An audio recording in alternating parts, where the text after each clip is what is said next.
আমাদের ভালো লাগাতে সকলকে অনেক অনেক অনেক স্বাগত জানিয়ে আমার আজকের গল্প আরম্ভ করছি। আজকের গল্প শ্রাদ্ধ। গল্পটি তাহলে শুরু করি। বাবা পাবদা মাছ খেতে ভালোবাসত।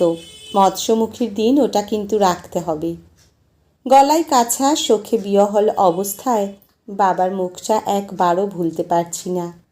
পিতৃহারা হলে যে এত কষ্ট হয় আমি তা বুঝিনি।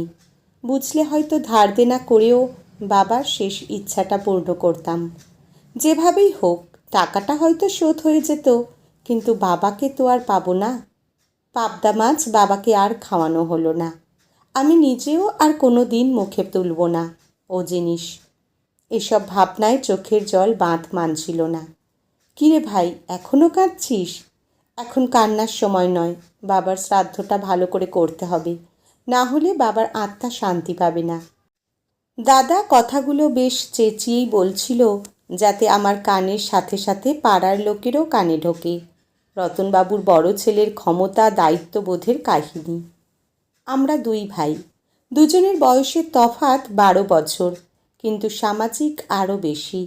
দাদা পড়াশোনা ঠিকভাবে করার সুযোগ পাওয়ায় বড় চাকরি পেতে ও তাতে পরপর উন্নতি করতে বেগ পেতে হয়নি। আর আমি যেহেতু বাবা মায়ের শেষ বয়সের সন্তান, তাই আমি যখন 9-এ পড়ি তখনই বাবার অবসর হয়। বড় ছেলে বড় চাকরি করে, তাই পেনশন না থাকলেও তাদের ভালোভাবে চলে যাবে। হয়তো এই হিসাব ছিল বাবার মনে। হয়তো বাবা বেহিসাবি, তাই জীবনের কোনো হিসাবই হয়তো ঠিকভাবে করে উঠতে পারেননি। আত্মীয়রা অনেক ব্যঙ্গ করেছেন, শেষ বয়সে সন্তান একটি না আনলেই হতো না। শুনে মা লজ্জা পেলেও বাবা বেশ বিক্রমের সাথে বলেছেন, ও আমার শেষ বয়সে লাঠি হবে। বাবা গো, লাঠি আর হতে পারলাম কই?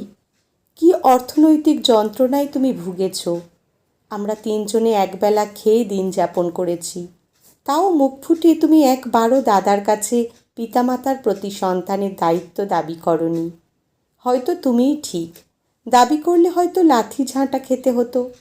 জানো বাবা, আমি পারিনি তোমার মতো মুখ বন্ধ করে থাকতে।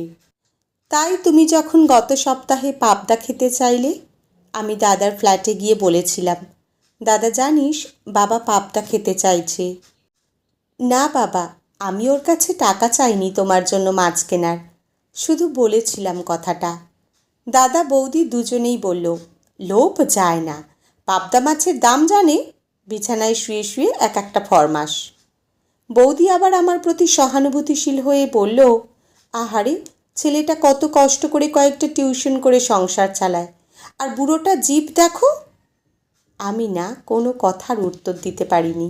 আমি এতটাই বিধ্বস্ত ছিলাম তোমার ওষুধ, মায়ের ওষুধ আর 3 জনের পেট চালাতে। তাই তোমার ওই চাওয়াটাকে আমারও এক লহমার জন্য যে বিলাসিতা লাগেনি তা নয়।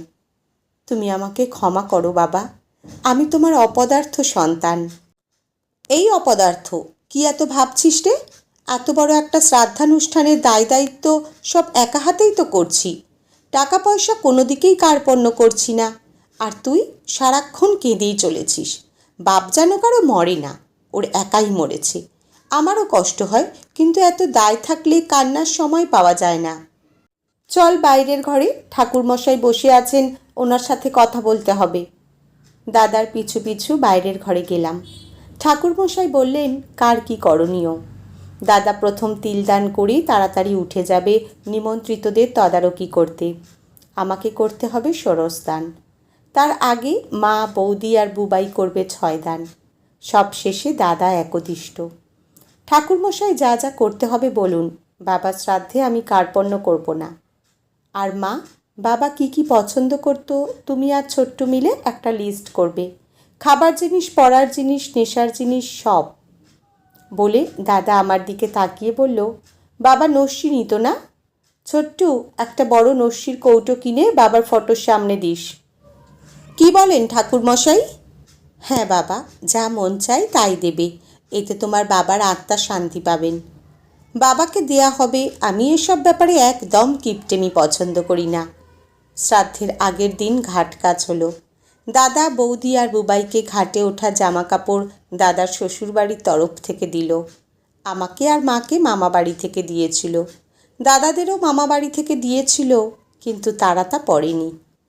শ্রাদ্ধের দিন সকালেই ঠাকুরমশাই এসে উঠানে শ্রাদ্ধের আয়োজনে ব্যস্ত হয়ে পড়লেন। প্রথমে দাদাকে দিয়ে তিলদান করানোর পর দাদা মাঠের প্যান্ডেলে গিয়ে তদারকিতে ব্যস্ত হয়ে পড়ল। পারলৌকিক ক্রিয়া ভালোভাবে সম্পন্ন হলো। আত্মীয়দের সেদিন নিরামিষ ভোজন করানো হয়েছিল। প্রতিটি পদ ছিল বাবার পছন্দ মতো। এ ব্যাপারে দাদার কোনো ত্রুটি ছিল না। রবিবার মৎস্যমুখী হলো। তাতে এমন জমক হলো যে পাড়ার চ্যাংড়া ছেলেরা বলতে লাগলো, ছোট্টুর বাবার বিয়ে হচ্ছে। কথাটা ছোট্টুর হৃদয়কে বিদ্ধ করলেও প্রতিবাদ করতে পারেনি। এ ভাই, এদিকে আর একটা পাবদা দাও। নরেশ কাকা, বাবার প্রিয় ছিল পাবদা, পাতিপুকুর আড়ত থেকে আনিয়েছি।